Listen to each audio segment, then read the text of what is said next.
விடியாத இரவுகள் இல்லை, தீர்வில்லாத பிரச்சனைகளும் இல்லை.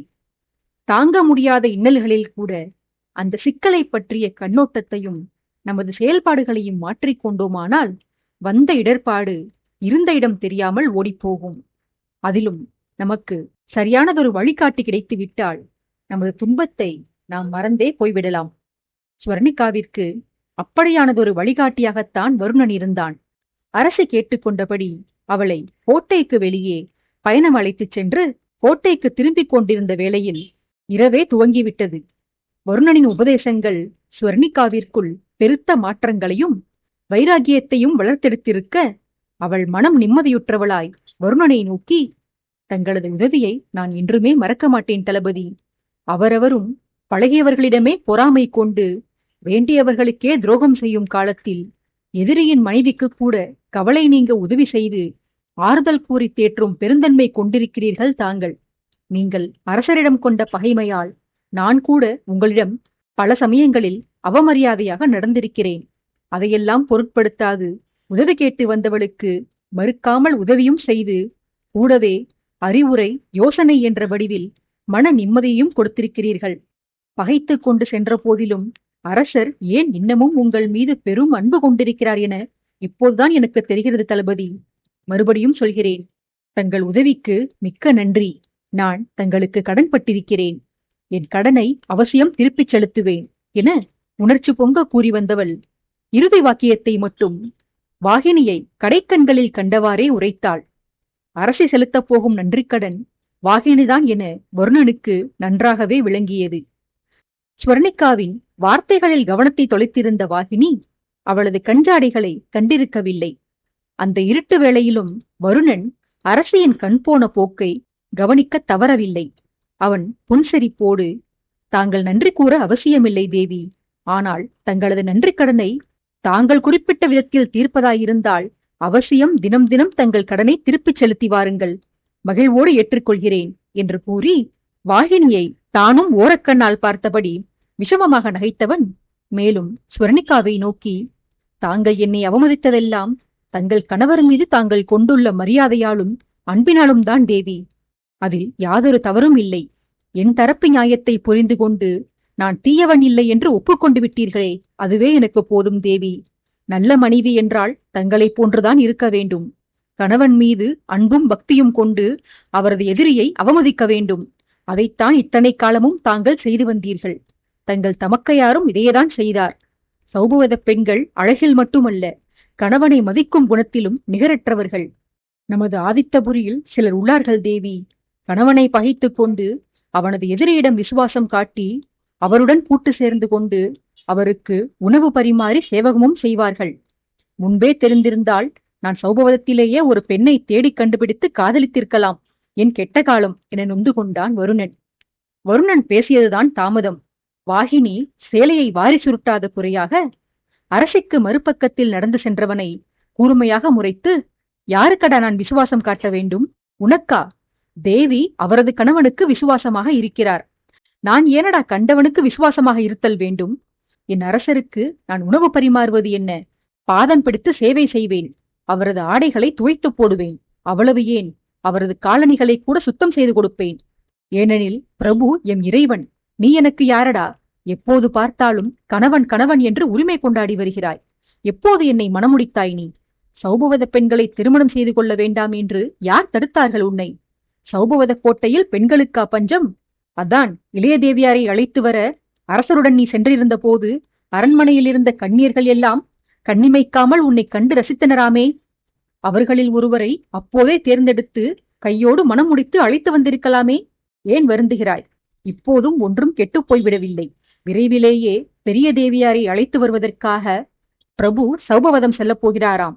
அவருடன் நீயும் சேர்ந்து சென்று உனக்கு விசுவாசம் காட்டும் பெண்ணை தேடிப்பிடித்து அழைத்து வா. இதற்கு மேலும் கணவன் அவன் இவன் என என்னிடம் உறவு கொண்டாடி வந்தாயானால் பிறகு உதைதான் உனக்கு விழுகுமடா என்று சீறினாள். வருணன் அவளுக்கு பதிலடி கொடுக்கும் முன் ஸ்வர்ணிகா முந்திக் கொண்டு, என்ன வாகினி பேச்சு இதெல்லாம்? வார்த்தைக்கு வார்த்தை போடா வாடா என்று தங்களது வருங்கால கணவராக அவருக்கு மரியாதை கொடுக்காவிடினும் தங்களை விட வயதில் மூத்தவர் என்பதற்காகவும் அவர் வகித்து வந்த பதவிக்காகவும் அவரது ஒப்பற்ற வீரத்துக்கு மதிப்பளித்தாவதும் அவரை மரியாதையாக பேசலாமே. எனக்கும் தான் சற்று முன்னர் வரை அரசர் மீது கோபம் இருந்தது. நான் அவரை ஒருமையிலா விழித்தேன்? மரியாதையாகத்தானே பேசினேன்.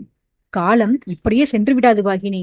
யாரை நாம் அதிகமாக வெறுக்கிறோமோ அவரை நாம் நேசிக்க வேண்டிய காலம் விரைவில் வரும். தளபதியும் அதற்கு விதிவிலக்கல்ல. தாங்கள் அவரை முன்பை விட அதிகமாக காதலிக்கப் போகும் காலம் விரைவிலேயே வரவிருக்கிறது. அதனையடுத்து அவரை மணந்து இல்லற வாழ்வை துவங்கும் தருணமும் வரவிருக்கிறது.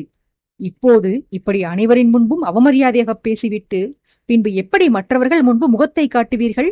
எந்த உணர்ச்சியும் அளவுக்கு அதிகமாக இருப்பது நல்லதல்ல வாகினி என தோழியை கடிந்து கொண்டாள். வருணன் தன் பங்குக்கு, வாகினியை தவறாக எண்ணாதீர்கள் தேவி. அவள் தனித்துவமானவள். அவளது நடவடிக்கைகள் ஒவ்வொன்றுமே ஒப்புவமை இல்லாததாக இருக்கும். மற்றவர்கள் கணவனை ஆசையாக முறைகள் பல சொல்லி அழைப்பது வழக்கம் என்றால், வாகினியின் வழக்கமோ கணவனை ஒருமையில் விழிப்பது. தாங்களே யோசியுங்கள் தேவி. என்னைத் தவிர வயதில் மூத்தவர்கள் எவரையாவது வாகினி ஒருமையில் அழைத்திருக்கிறாளா? ஆணோ பெண்ணோ அத்தனை பேரிடமும் அவள் மரியாதையாகத்தான் பேசுவாள். அரசனின் எதிரி என்ற முறையில் என்னை ஒருமையில் பேசுகிறாள் என்று வைத்துக் கொண்டாலும், பிரதாபன் அண்ணாவும் பிரபுவுக்கு எதிரிதானே. அவருடன் வந்துள்ள வீரர்கள் கூட அரசருக்கு எதிரிதானே. அவர்களையெல்லாம் மரியாதையின்றியா பேசுகிறாள்? என்னிடம் மட்டுமே அவளது கோபத்தையும் தாபத்தையும் அன்பையும் காதலையும் கொட்டுகிறாள் என்பதே உண்மை. அது மட்டுமா? நம் கோட்டைக்குள் எத்தனை குழந்தைகள் உள்ளன. அதிகாரிகள், மந்திரிமார்கள், வீரர்கள் என எத்தனையோ பேர் நமது கோட்டையில் குடும்பத்துடன் வசிக்கிறார்கள். அவர்களில் எவருடைய பிள்ளையேனும் இவள் எடுத்து வளர்த்திருக்கலாமே. அது கூட போகட்டும். தாய் தந்தை இல்லாத எத்தனையோ அனாதை குழந்தைகள் விடுதிகளில் வளர்கின்றன. போரிலும் பேரிடர் காலங்களிலும் பெற்றவர்கள் இழந்து வாடித் தவிக்கும் அப்பிள்ளைகளில் எவரையேனும் கூட இவள் எடுத்து வளர்த்து வரலாமே. செய்தாளா இவள்?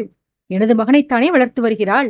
அதுவும் தன்னை அம்மா என்று அவனுக்கு அழைக்க கற்றுக் கொடுத்திருக்கிறாள் எனில் அதற்கு காரணம் என்ன?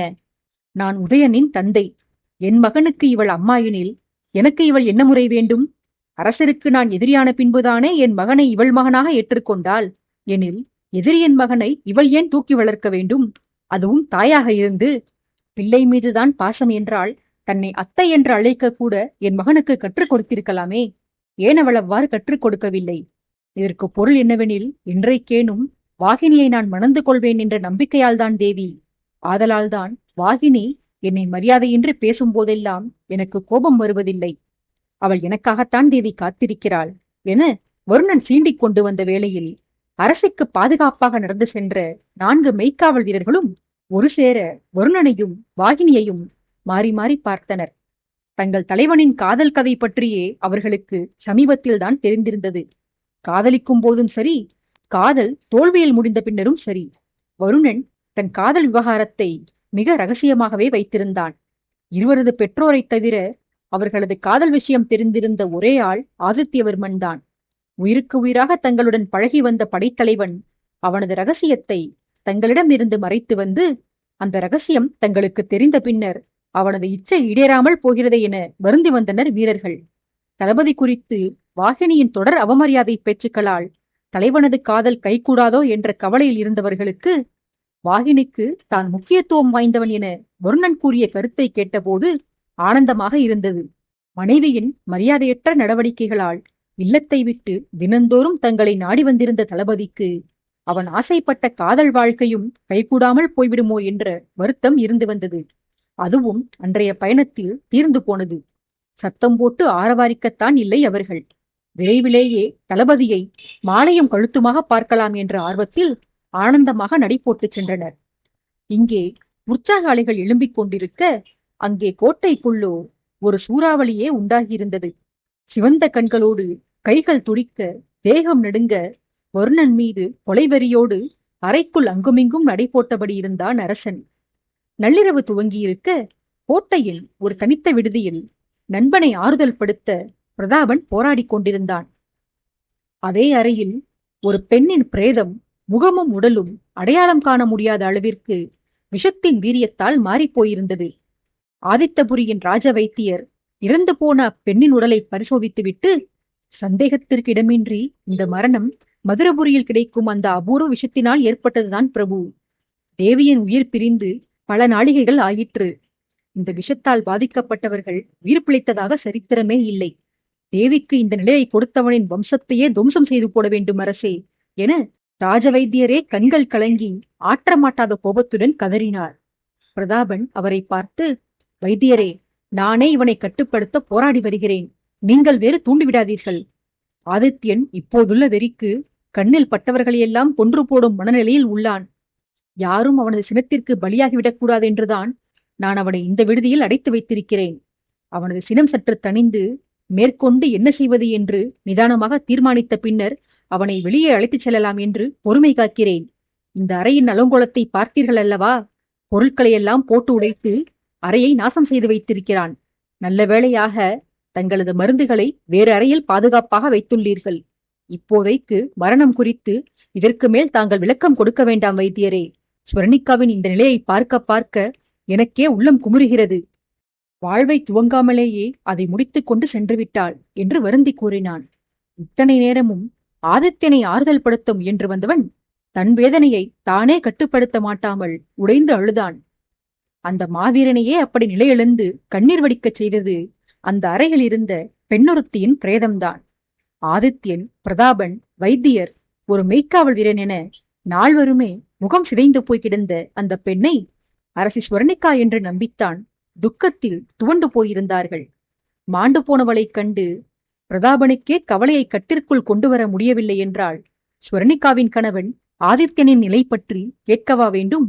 7 வீதிகளே தள்ளியிருந்தும் விஷத்தால் துடிதுடித்து மரணித்த மனைவியை காப்பாற்ற முடியவில்லையே என்று கதறி ஓய்ந்து போயிருந்தான் அவன். வழக்கம்போல அரசனின் கண்கள் கண்ணீரை அவனுக்கு தானமாக கொடுக்காமல் துன்பத்தில் அவனை உழலச் செய்திருந்தன. அறையில் இருந்த நாற்காலிகளையெல்லாம் ஆத்திரத்தில் போட்டு உடைத்தவன் கதறி முடித்த பின்பு ஓய்வு கேட்டு மன்றாடிய கால்களுக்கு கருணை காட்டி அறையின் மூலையில் இருந்த கவிழ்த்து வைக்கப்பட்டிருந்த பித்தளை பானை ஒன்றின் மீது அமர்ந்து கொண்டான். மேல்மூச்சு கீழ்மூச்சு வாங்கியபடி உடல் நடுங்க அமர்ந்திருந்த நண்பனின் அருகில் பிரதாபன் செல்ல ஆதரவாக நண்பன் மீது சாய்ந்து கொண்டு மறுபடியும் அரற்ற ஆரம்பித்தான். பாவமடா என் மனைவி, இறுதி வரை அவள் ஆசைப்பட்டதை என்னால் நிறைவேற்ற இயலாமல் போய்விட்டது. அவள் என்னிடம் விரும்பியது பாசமான 4 வார்த்தைகளைத்தான், என்னுடன் தனிமையைத்தான். ஆனால் அதை கூட அவளுக்கு நான் கொடுக்காமல் அவளை வஞ்சித்து விட்டேனடா. வற்புறுத்தலின் பேரில் நான் மணந்து கொண்ட முதல் 3 மனைவிகளுக்கு கூட கணவனாக இருந்து எந்த குறையும் இல்லாமல் நான் பார்த்து கொண்டேன். அவர்கள் மீது எனக்கு துளியும் காதல் இல்லாவிடினும் அவர்களிடத்தில் என் கடமையை செய்ய நான் தவறியதில்லை. அவர்களுடன் ஒப்பிடும்போது ஸ்வர்ணிகாவின் மீது அதீத அன்பு கொண்டிருக்கிறேன்.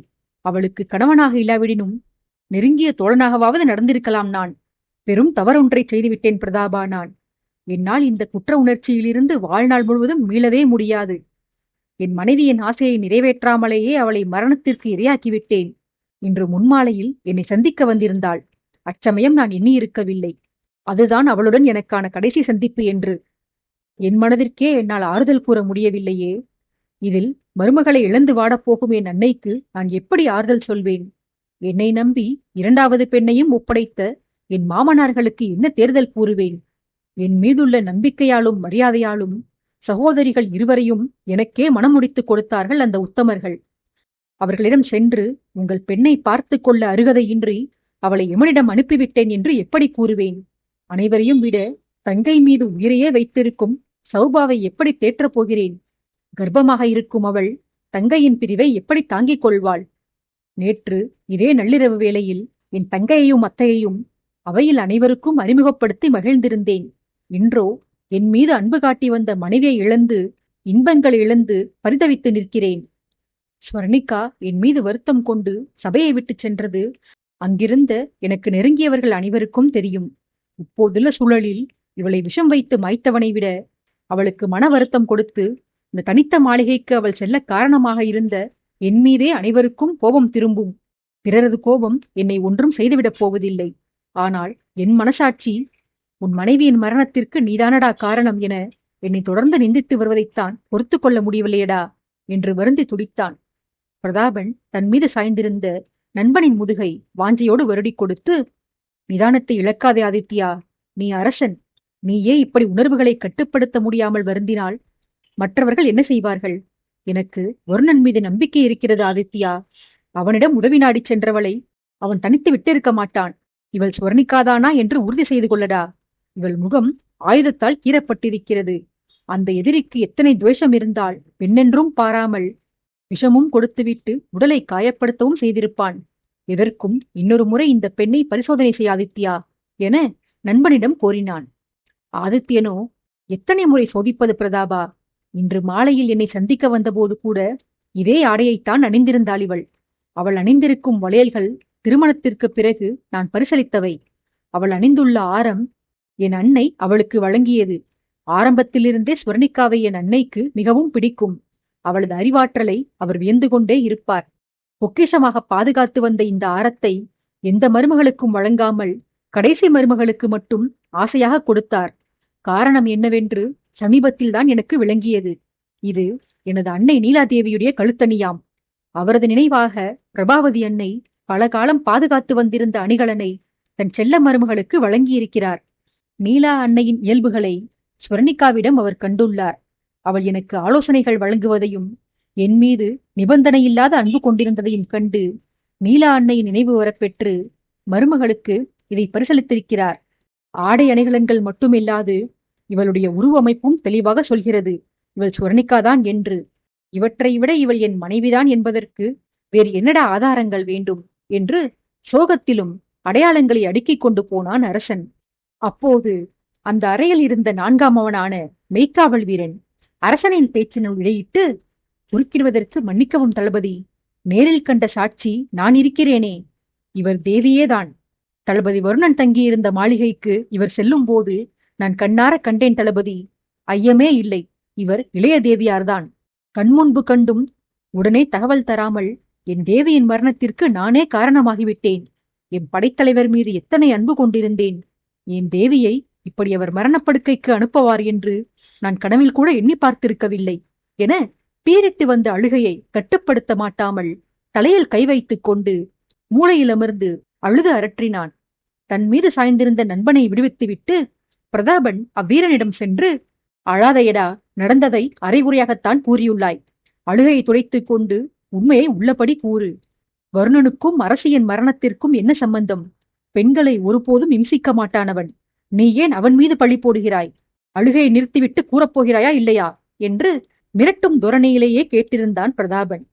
பிரதாபனின் மிரட்டலுக்கு அஞ்சிய அவன், கூறுகிறேன் தளபதி, உண்மையை ஒன்றுவிடாமல் கூறுகிறேன். இன்று சபை முடிந்த பின்பாக தேவியார் கண்களில் நீர் பெருக்கெடுக்க அதை கட்டுப்படுத்த மாட்டாமல் நடந்து சென்றதை கண்டேன். தேவியை தொடர்ந்து செல்ல வேண்டும் என்றுதான் எண்ணினேன். ஆனால் சபையில் தாங்களும் எம் படைத்தலைவரும் சேர்ந்து அரசருக்கு எதிராக ஏதோ திட்டம் தீட்டியிருப்பதாக பேசிக் கொண்டீர்கள். அதை கேட்டு மிகுந்த மனவேதனை அடைந்திருந்த நான் எப்படி தங்களது சதியை முறியடிப்பது, எவ்வாறு எம் அரசரை தங்கள் இருவரிடமிருந்தும் காப்பது என்று அந்த கவலைகளில் மூழ்கி போனேன்.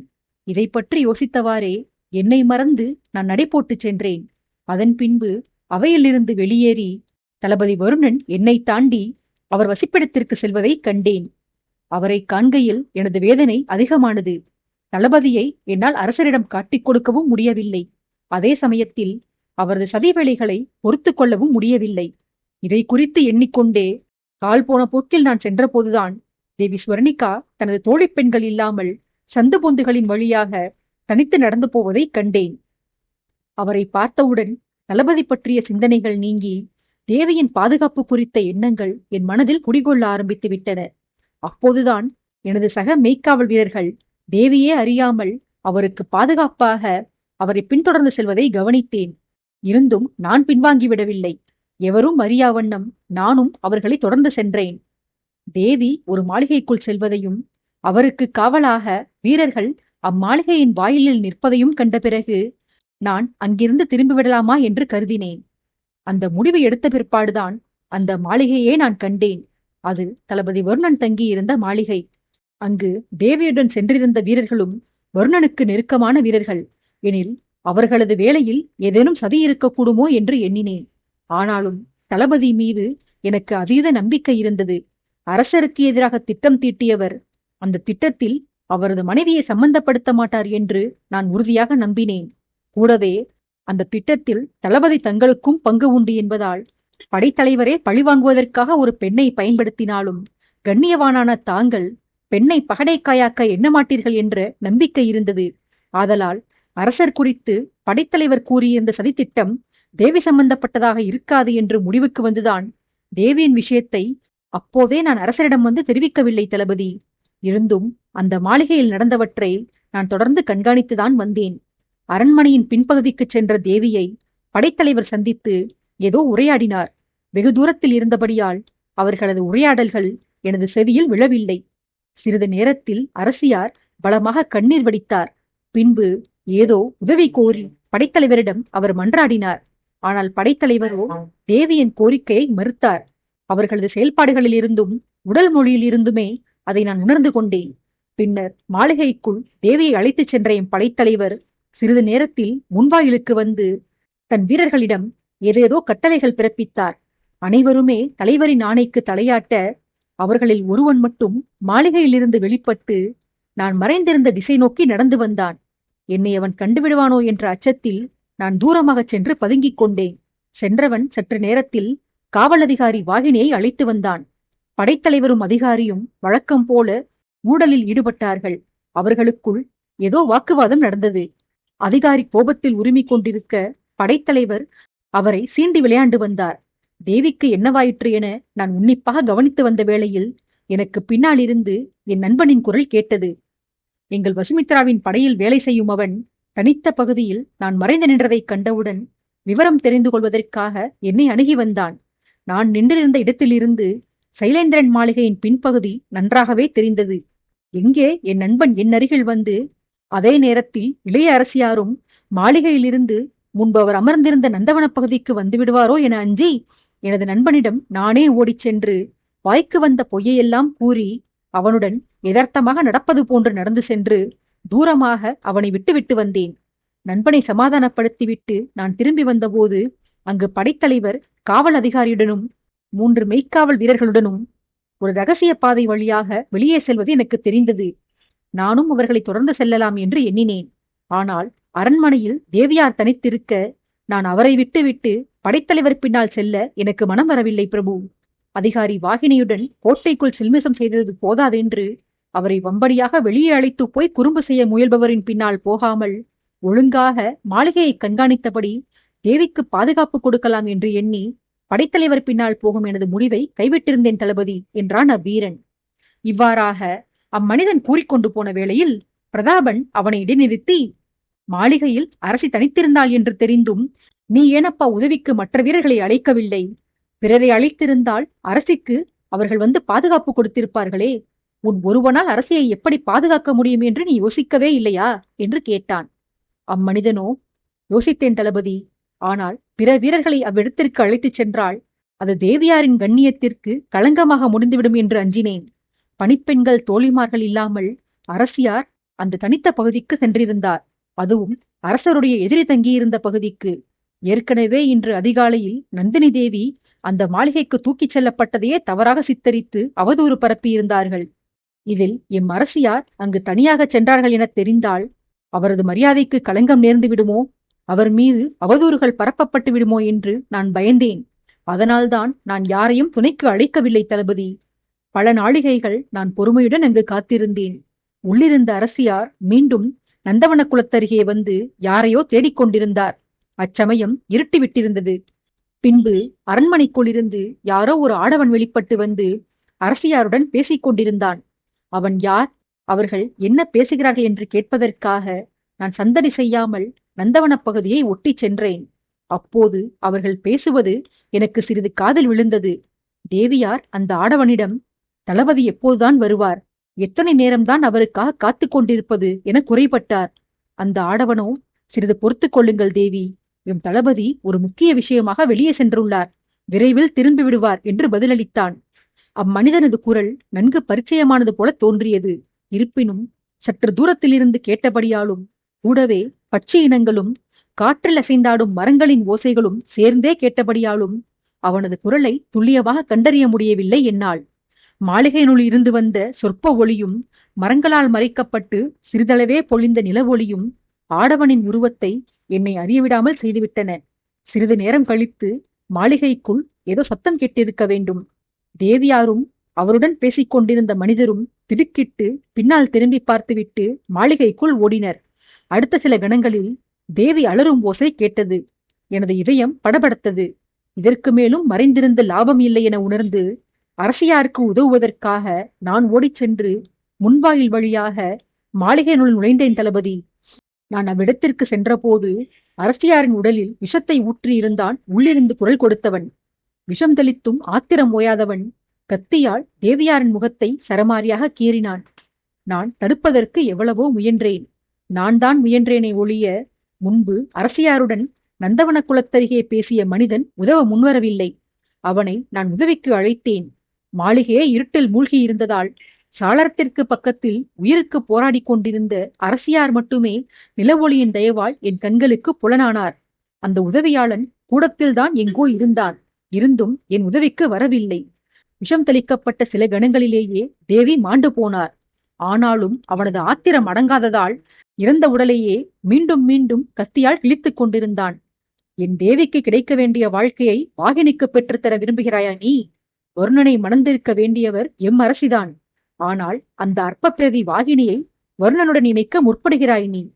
என் தேவிக்கு திருமணமே முடிந்தாலும் அவர் இன்னமும் வருணனின் நினைவோடுதான் வாழ்ந்து வருகிறார். வருணன் தான் தன்னை தீண்ட வேண்டும் என்று கட்டிய கணவனை கூட ஒதுக்கி வைத்திருக்கிறார். என்றைக்கு இருந்தாலும் எம் தேவிதான் வருணனின் மனைவி. ஏற்கனவே உன் கணவன் வைஷாலியை அவனுக்கு திருமணம் முடித்து வைத்து வருணனை அழுக்காக்கிவிட்டான். நீயோ அடுத்த திருமணத்தை அவனுக்கு நிகழ்த்தி வைக்க பார்க்கிறாய். எம் அரசியைத் தவிர வருணனை தீண்டும் உரிமை எந்த பெண்ணிற்கும் கிடையாது. அவன் எம் தேவிக்கு மட்டுமே சொந்தமானவன். அரசனுக்கு அடுத்தபடியாக நீதான் இந்நாட்டில் வருணன் வாகினிக்கு திருமணம் முடித்து வைப்பதில் அதிக சிரத்தை காட்டுபவள். உன்னை அழித்துவிட்டால் பிறகு வருணன் அப்பழுக்கற்றவனாகி விடுவான். செத்து மடி என்றெல்லாம் வன்மமாக சொல்லியபடியே அரசியாரின் முகத்தை சேதப்படுத்திவிட்டு தப்பியோடினான் தளபதி அவன். அம்மனிதன் ஓடவும் மாளிகையில் இருட்டில் இருந்த அந்த இன்னொரு ஆடவன் முன்னவனை துரத்தி கொண்டு ஓடினான். தேவியை காப்பாற்றுவதற்காக வைத்தியரை அழைத்து வர நான் ஓடிச் சென்றேன். அப்போதுதான் அங்கே பணி முடிந்து மெய்க்காவல் வீரர்கள் ஓய்வெடுப்பதற்காக சைலனின் மாளிகைக்கு திரும்புவதைக் கண்டேன். அவர்களிடம் நடந்தவற்றை மேலோட்டமாகச் சொல்ல அவ்வீரர்களோ வைத்தியரை அழைத்து வர தாமதமாகும் என்பதால் அருகிலிருந்த கட்டை வண்டி ஒன்றை இழுத்து கொண்டு வந்து அதில் தேவியை தூக்கி கிடத்தி வைத்தியரின் குளத்திற்கு அழைத்து வந்து சேர்ப்பித்து பின்னர் தங்களுக்கும் அரசருக்கும் தகவல் கொடுத்தோம் தளபதி என பிரதாபனிடம் விவரித்து முடித்தான். விஷத்தால் மாண்டு போனவள் தன் மனைவிதான் என்று எண்ணி வந்த ஆதித்யன் கதையை முழுவதுமாக கேட்ட பின்பாக மனைவியின் இறுதி நொடிகளில் அவள் எத்தனை அவஸ்தைப்பட்டிருப்பாள். கணவன் வந்து தன்னை காப்பான் என்றெல்லாம் எதிர்பார்த்திருப்பாளே. தன்னால் அவளுக்கு உதவிக்கு செல்ல முடியவில்லையே என்ற கொதிப்பில் அருகில் இருந்த சுவற்றில் குத்தி தன் கையை தானே காயப்படுத்தி கொண்டான். பிரதாபன் தடுத்தும் அரசனின் ஆத்திரம் அடங்குவதாய் இல்லை. அரசியை மாளிகையில் கண்டும் அவளை அங்கு தனித்து விட்டுவிட்டு வெளியே சென்ற வருணன் மீதும் மனைவி அப்படி நிலை குலைந்து தனித்துச் செல்வதற்கு காரணமாக இருந்த தன் மீதுமே கட்டுக்கடங்காத கோபம் வந்திருந்தது அவனுக்கு. வருணன் கண்ணெதிரிலே இல்லாததால் அவனை காயப்படுத்துவதாக எண்ணி சுவற்றில் மோதி தன் கரத்தில் தானே குருதி வடியச் செய்திருந்தான் ஆதித்யன். அரசனுக்கு மோதியதால் உண்டான வலியை விட ஏற்கனவே காயம்பட்ட தோள்பட்டைக்கு மேலும் அழுத்தம் கொடுத்து கனமான பொருட்களை தூக்கி வீசியிருந்ததாலும் கைவலி அவனுக்கு மிகுதியாகவே இருந்தது. ஆனால் அரசனது வெறி அவனுடைய வலியை மட்டுப்படுத்தி இருந்தது. வைத்தியர் அரசனின் கரத்திற்கு மருந்திடுவதும் ஆதித்யன் மறுபடியும் மறுபடியும் தன் கரத்தை காயப்படுத்திக் கொள்வதும் பிரதாபன் நண்பனை தடுப்பதுமாக இப்படியே நேரம் கடந்து கொண்டிருந்தது. அரசியின் மரணத்தை கோட்டைக்குள் அறிவித்துவிடலாம் என்று பிரதாபன் கூற, அரசனோ, வேண்டாம் பிரதாபா, இப்போதைக்கு வேண்டாம். ஏற்கனவே நள்ளிரவாகிவிட்டது. என் மனைவியை கொன்றவனுக்கு அவள் அனுபவித்ததை விட கொடுமையான மரணத்தை நான் தர விரும்புகிறேன். அவன் உடலிலுள்ள மொத்த குருதியையும் வடித்தெடுத்து அந்த மூர்க்கன் மரணத்திற்கு மன்றாடுவதை விடிய விடிய ரசித்து உடலின் மொத்த சக்தியும் போய் அவனாகவே மாண்டு போன பிற்பாடுதான் என் மனைவியின் மரணத்தை உலகுக்கு அறிவிப்பேன். அந்த தூர்த்தனை பிடிக்க ஆள் அனுப்பியிருக்கிறேன். கோட்டைக்குள் வஞ்சகர்கள் பலர் இன்னும் இருக்க வாய்ப்புண்டு. தேடுதல் பகிரங்கமாக இருந்தால் அந்த வஞ்சகர்களும் தப்பித்து போய்விடுவார்கள். ஆகையால்தான் மிக சொற்ப வீரர்களை மட்டுமே அனுப்பி தேடுதலை நிகழ்த்தச் சொல்லியிருக்கிறேன். எல்லையை தாண்டி அவன் தப்பிக்க முடியாதபடி அரவிந்தனை பாதுகாக்கச் சொல்லியிருக்கிறேன். விடுவதற்குள் நிச்சயம் அந்த கயவன் என் கைகளில் அகப்பட்டு விடுவான். இன்றைய இரவுதான் அவன் இவ்வுலகில் உயிருடன் வாழ்ந்த இறுதி இரவாக இருக்கும். அந்த கொடூரனுக்கு முன்னால் நான் இன்னொருவனை தண்டிக்க வேண்டும். என்னை காயப்படுத்திக் கொண்டு என் மனைவியை காக்கத் தவறிய எனக்கு தண்டனை கொடுத்து விட்டேன். தேடி வந்தவளை காக்கத் தவறிய வருணனுக்கு தண்டனை தராவிட்டால் எனக்கு மன நிம்மதியே இராது. வரட்டும் அவன் என கருவிக்கொண்டே இரத்த சிவப்பு விழிகளுடன் அறையில் அமர்ந்திருந்தான் அரசன். நண்பனுக்கு எப்படி ஆறுதல் கூறுவது என்று புரியாமல் பிரதாபன் விழித்துக் கொண்டிருக்கையில் தேடுதலுக்கு சென்றிருந்த வீரர்களில் சிலர் அரசனை சந்திப்பதற்காக அந்த அறைக்கு வந்திருக்க, சரியாக அச்சமயத்தில்தான் வருணனை தண்டிப்பதை பற்றி அரசன் பேசியிருந்தான். வருணன் மீது அரசனுக்கு இருந்த கோபத்தைக் கண்டு தங்கள் தலைவனை காப்பாற்ற முடியாமல் போய்விடுமோ என்ற வருத்தத்தில் வந்த விஷயத்தை கூற மறந்து நின்றுவிட்டனர் அவ்வீரர்கள். ஆதித்யனுக்கு முன்பு வருணன் மீதிருந்த கொலைவெறி இப்போது அவனுக்காக வருந்து நின்ற அவனது வீரர்கள் மீதும் வர, வீரர்களை தாக்குவதற்காக எரிச்சலோடு எழுந்து அவர்கள் அருகில் சென்றான் அவன். நண்பனின் செயலை புரிந்து கொண்ட பிரதாபன் அரசனை தடுத்து நிறுத்தி, கோபப்படாதே ஆதித்யா, இவர்கள் ஏதோ முக்கிய விஷயம் சொல்வதற்காக வந்துள்ளார்கள் போலும். முதலில் என்னவென்று விசாரிப்போம். உனது ஆவேசத்தை கட்டுப்படுத்து என நண்பனது கோபத்தை தணிக்க முயன்றான்.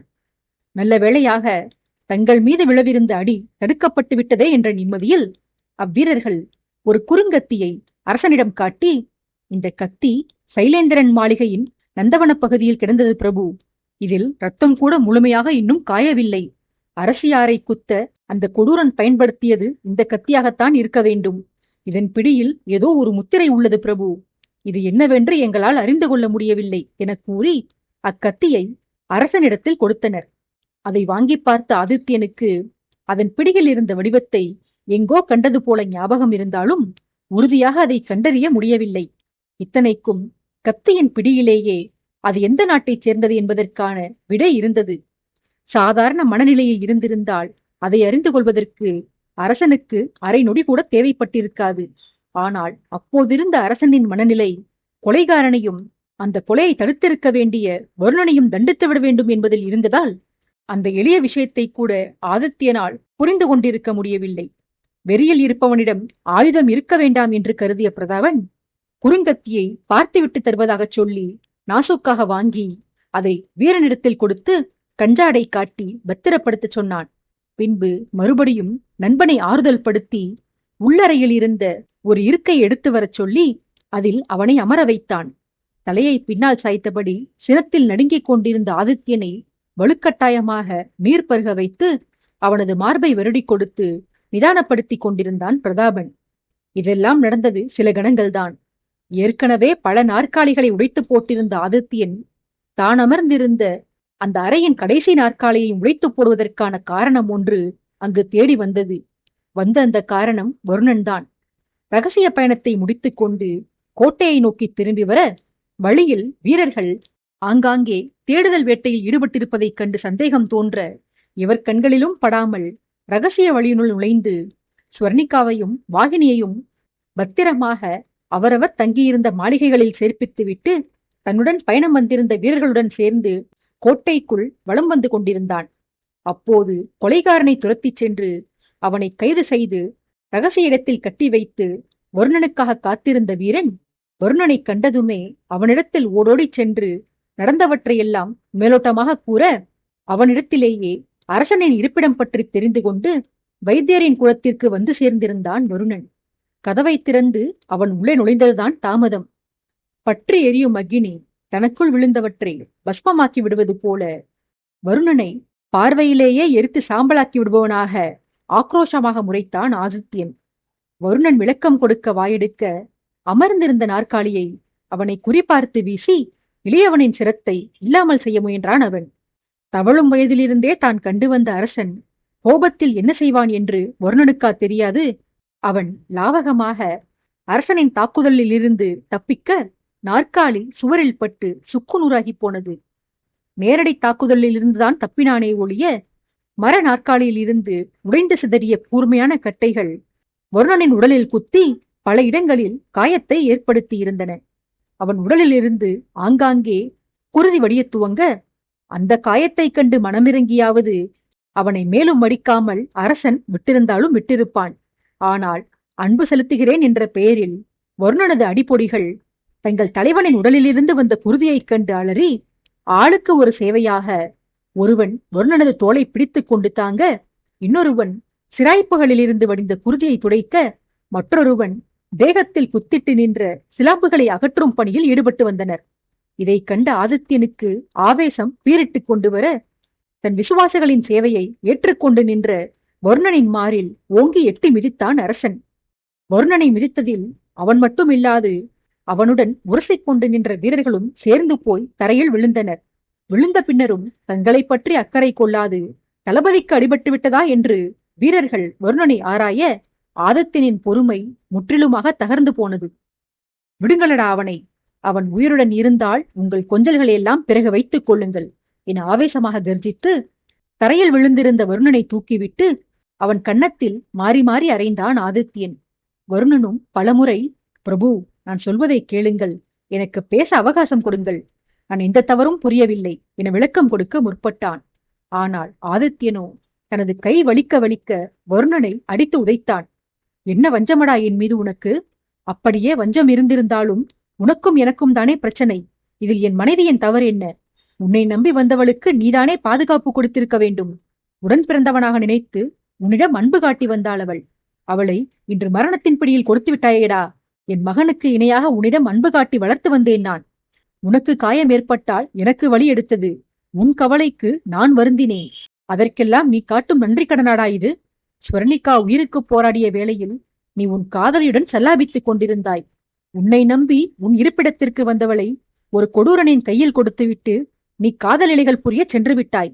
என்னை தேடி சரியாக இந்த வைத்திய குலத்திற்கு நீ வந்திருக்கிறாயெனில் ஸ்வர்ணிகா மரணித்ததை பற்றி நீ அவசியம் அறிந்திருக்க வேண்டும். அவள் மரணச் செய்தி தெரிந்தும் கூட உன் கண்களில் சிறிதும் கண்ணீர் இல்லை, உன் வதனத்தில் சிறிதும் வாட்டமில்லை. இவ்வளவுதானா நீ என் மனைவியிடம் கொண்டிருந்த விசுவாசம்? பிறகு எதற்கடா அவளை நான் நேசிக்கவில்லை என்று அடிக்கடி அவளை தூண்டிவிட்டு வந்தாய்? உன்னால் தானே அவள் மனமுடைந்து போயிருந்தாள். உன்னால் தானே இன்று அவள் தனிமையை நாடிச் சென்று நிரந்தர தனிமையில் அகப்பட்டு கொண்டாள் என்றெல்லாம் தன் கழுத்து நரம்புகள் புடைக்கும் அளவிற்கு வருணனின் கழுத்தை நிறுத்தி விடுபவன் போல பல்லை கடித்துக் கொண்டு வன்மத்துடன் இறைந்தான் ஆதித்யன். முன்னராவது அரசனுக்கு விளக்கம் கொடுக்க முற்பட்டு வந்தான் வருணன். அரசன் நிந்தித்து வந்த வேளையில் அவனை பேசவிட்டு தானும் மௌனம் காத்து தனக்காக வாதாட துடித்து வந்த தனது வீரர்களையும் கைஜாடியில் அமைதிப்படுத்தி இருந்தான் வருணன். அரசன் பேசி முடித்த பின்பாக அத்தனை அடியையும் வலியையும் பொறுத்து கொண்டு அரசனுக்கு அருகில் சென்று அவனது கண்களை கூர்மையாக நோக்கி, நான் கண்ணீர் வடிக்கவில்லை என்று குற்றம் சாட்டுகிறீர்களே, உங்கள் கண்களில் மட்டும் தாரை தாரையாய் கண்ணீர் கொட்டுகிறதா என்ன? சாதாரண சேவகன் எனக்காக நீரைச் சொரிந்த உங்கள் கண்கள் உங்களுடன் வாழ்வையே பகிர்ந்து கொண்ட மனைவிக்காக ஒரு சொட்டு கண்ணீரை கூட வடிக்கவில்லையே பிரபு. எனக்கு அரசியாரிடம் விசுவாசம் உள்ளதா என்பதை விட தங்களுக்கு தங்கள் மனைவி மீது அன்பு உள்ளதா என உங்கள் மனசாட்சியை நீங்களே கேட்டு பாருங்கள் என்றான் கிண்டலாக. ஆதித்யனின் பெரிய குறையே அவனது கண்கள்தான். அவை சாமானியத்தில் கண்ணீரை கொடுக்காமல் எப்போதுமே அவனை வஞ்சிக்கும். தனது அந்த குறையை வைத்தே தனக்கு மனைவி மீது அன்பு இல்லை என்று வருணன் சாடிவிட்டானே என்ற ஆத்திரத்தில் ஏற்கனவே காயம்பட்டிருந்த தோள்பட்டையை ஓயாமல் அடித்து மேலும் வீங்க வைத்துக் கொண்டு அதையும் மீறி மறுபடியும் வருணனை அடிக்க கைவோங்க, இப்போது அரசனின் கை அவனுக்கு ஈடு கொடுக்கவில்லை. அசையக்கூட விடாமல் அவனது கையும் சதி செய்துவிட்டது. மனைவியின் மரணம், கைவலி, வருணனின் திமிர்பேச்சு என அனைத்து எரிச்சல்களும் ஒன்று கூடி கெட்ட வார்த்தைகள் பேச பிடிக்காத ஆதித்யனையே தகாத வார்த்தைகளால் வருணனை அர்ச்சிக்கும்படி செய்துவிட்டன. எவளையடா காதலித்து ஏமாற்றினாய் நீ? நீ கிடைக்கவில்லை என்ற ஆத்திரத்தில்தான் எனது மனைவியின் உயிரை பறித்திருக்கிறார்கள். சதா எல்லைக்கு செல்கிறேன், வீரர்களை சந்தித்து விட்டு வருகிறேன் என என்னிடம் பொய் கூறிவிட்டு எங்கோ சென்று எவளையோ காதலித்து ஏமாற்றிவிட்டு வந்திருக்கிறாய். உன் தந்தையின் பேச்சை கேட்டு வாகினியை நீ அத்தனை எளிதில் கலற்றிவிட்ட போதே நான் யோசித்திருக்க வேண்டுமடா. உனக்கு வேறு ஏதோ புது தொடர்பு ஏற்பட்டிருக்கிறது என்று அதை நான் யூகிக்க தவறிவிட்டேன். நான் வளர்த்தவன் எனக்கு தெரியாமல் என்ன செய்துவிடப் போகிறான் என்ற இருமாப்பில் இருந்து விட்டேன். அதற்கான பலனை இன்று அனுபவிக்கிறேன். உன்னுடைய ஒரு காதலிக்காக கொடியவன் ஒருவன் என் மனைவியை பழி தீர்த்திருக்க, அந்நேரத்தில் நீ உன் பழைய காதலியுடன் சரசம் புரிய சென்று விட்டாய் என்றெல்லாம் குற்றம் சாட்டி கொச்சையான வார்த்தைகளால் வருணனை அரசன் தொடர்ந்து நிந்தித்து வர, அடியை கூட தாங்கிக் கொண்ட வருணனால் அரசனது அசிங்கமான பேச்சுக்களை தாங்க முடியவில்லை. பிரதாபனும் நண்பனின் வாயை அடைக்க போராடிதான் வந்தான். ஆனால் மனைவியை இழந்துவிட்டோம் என்ற கவலை கொடுத்த வெறி ஆதித்யனது பேச்சை நிறுத்தவிடாமல் செய்திருந்தது. இதற்கு மேலும் அமைதி காத்தால் வீரர்கள் முன்பாக தனக்குத்தான் மேலும் அவமானம் என்று எண்ணிக்கொண்ட வருணன் தன் அருகில் இருந்த வீரனின் காதில் இளைய அரசியை அழைத்து வரச் சொல்லி ரகசியமாக கட்டளையிட்டு விட்டு அரசன் நடித்ததால் இதழின் ஓரத்தில் வடிந்த குருதியை துடைத்து விட்டு கொண்டான். பின்னர் இடைவெளி விடாமல் வாய் ஓயாது கேவலமான சொற்களால் தன்னை திட்டி வந்த அரசனின் இரு தோள்களையும் பிடித்து உலுக்கி, நான் வாகினியைத் தவிர வேறு எந்த பெண்ணையும் காதலிக்கவும் இல்லை, வைஷாலியைத் தவிர வேறு எந்த பெண்ணையும் நான் தீண்டியதும் இல்லை. என்னை வளர்த்தவர் சரியில்லை என்று பிரதாபண்ணா அடிக்கடி கூறுவார். மற்ற விஷயங்களில் எப்படியோ எனக்கு தெரியாது. ஆனால் இந்த விஷயத்தில் நான் என்னை வளர்த்த தங்களை போன்று இல்லை அரசே. உங்கள் கோபத்தை தணித்துக் கொண்டு நான் கூறுவதை கவனமாக கேளுங்கள். தங்கள் மனைவி உயிருடன் தான் உள்ளார். இங்கு மாண்டு கிடப்பவள் தங்கள் மனைவி அல்ல. என்னை காதல் வலையில் சிக்க வைப்பதற்காக தாங்கள் ஒருத்தியை என்னிடம் அனுப்பினீர்களே, அந்த கன்னிகைதான் இவள். வலையை நீங்களும் இங்கு மாண்டு கிடக்கும் இந்த நேத்ராவும் சேர்ந்து எனக்காக விரித்தீர்கள். ஆனால் அதே வலையிலேயே நான் உங்கள் இருவரையும் சிக்க வைத்து விட்டேன். தங்கள் மனைவிக்கு உடலில் ஒரு சிறு கீறல் கூட இல்லை. என் உயிர் இருக்கும் வரை தங்களுக்காக இல்லாவிடினும் சக்கரவர்த்தி சோமவர்மருக்காக நான் என்றென்றும் வசுமித்ராவின் ராஜகுடும்பத்தை இமைக்குள் வைத்து பாதுகாத்து வருவேன் பிரபு. எம் அரசருக்கு நான் முன்பே வாக்களித்திருக்கிறேன். அதனை நான் ஒருபோதும் மீறமாட்டேன். தங்கை காதலிக்கிறாள் என்று தெரிந்தும் அவளது காதலன் ராகவனை ஏதேதோ பேசி நாட்டை விட்டே ஓடச் செய்து அவளை கண்ணீர் வடிக்கச் செய்தீர்கள் தாங்கள். ஆனால் நான் தங்களை போன்று மனசாட்சி இல்லாதவன் இல்லை. நான் தங்கையாக பாவிக்கும் அரசியாரின் மன நிம்மதிக்காக என் உயிரையும் கொடுக்க சித்தமாக உள்ளேன் என்றெல்லாம் வசனங்கள் பேசி அரசனிடம் வருணன் வாதாடி வந்த சமயம் ஸ்வர்ணிகா அந்த அறைக்குள் பிரவேசித்தாள். ஆனந்த அதிர்ச்சியில் ஆதித்யன் தள்ளாடி விழப்போனான்.